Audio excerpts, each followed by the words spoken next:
நம்ம ரெயின்போ ஹாஸ்பிட்டலோட உயிர் ஃபர்டிலிட்டி கிளினிக்கை நம்ம சீஃப் கெஸ்ட் நயன்தாரா மேடம் வந்து லான்ச் பண்ணியிருக்காங்க. இந்த உயிர் ஃபர்டிலிட்டி கிளினிக் இப்படி ஒரு இனிஷியேட்டிவ் எதுக்காக, யாருக்காக அப்படின்னா நம்மளோட யங்ஸ்டர்ஸ்க்காக. ஏன்னா நம்ம தமிழ்நாட்டோட டோட்டல் ஃபர்டிலிட்டி ரேட் 1.4க்கு கீழே போயிடுச்சு. இப்படியே போயிட்டு இருந்துச்சுன்னா 60 வயசுக்கு மேல இருக்கிறவங்களோட பெர்சன்டேஜ் 1.6 இன்க்ரீஸ் ஆயிருக்கு. ஸோ இதை நம்ம சீர் செய்யணும் அப்படின்னா ஒவ்வொருத்தர்கிட்டையும் ஒவ்வொருத்தவங்களோட ரீப்ரொடக்டிவ் ஹெல்த்தோட இம்பார்ட்டன்ஸ் பத்தியும் நம்ம யங்ஸ்டர்ஸ் கிட்ட இருந்து ஸ்டார்ட் பண்ணணும். அதுக்காகத்தான் இந்த உயிர் ஃபர்டிலிட்டி கிளினிக்கை இனிஷியேட்டிவா லான்ச் பண்ணியிருக்கோம்.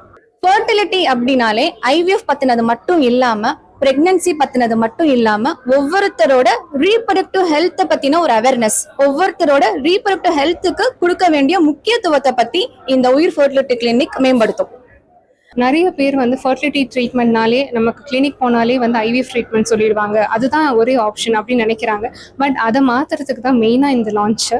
ஸோ இது மூலயமா நமக்கு நிறைய யங் கப்பிள் வந்து நமக்கு இப்படி ஃபர்டிலிட்டி ட்ரீட்மெண்ட்டுக்கு முன்னாடி நம்ம என்னெல்லாம் சரி பண்ணிக்கிட்டா நமக்கு சக்ஸஸ் நல்லா இருக்கும், அதாவது ப்ரெக்னென்சி வர வாய்ப்புகள் அதிகமாக இருக்கும் அப்படின்னு தெரிவுபடுத்துறதுக்கு தான் மெயினாக இந்த கிளினிக்கு. ஏன்னா இப்போ உள்ள ஜென்ரேஷன் வந்து அதாவது அவங்களோட ஃபர்டிலிட்டி ப்ரொடெக்ட் பண்ணணும்னு நினைக்கிறாங்க. பட் ஆனால் எப்படிங்கிறது நிறைய தெரியல. இவன் சோஷியல் மீடியாவில் நிறைய அவேர்னஸ் வீடியோஸ் இருந்தாலும் அது எல்லாமே எனக்கு தான் இருக்குது அப்படின்னு நினச்சிக்கிறாங்க. ஸோ அதை மாற்றுறதுக்காகவும் தான் இந்த இனிஷியேட்டிவ் எடுத்திருக்கோம்.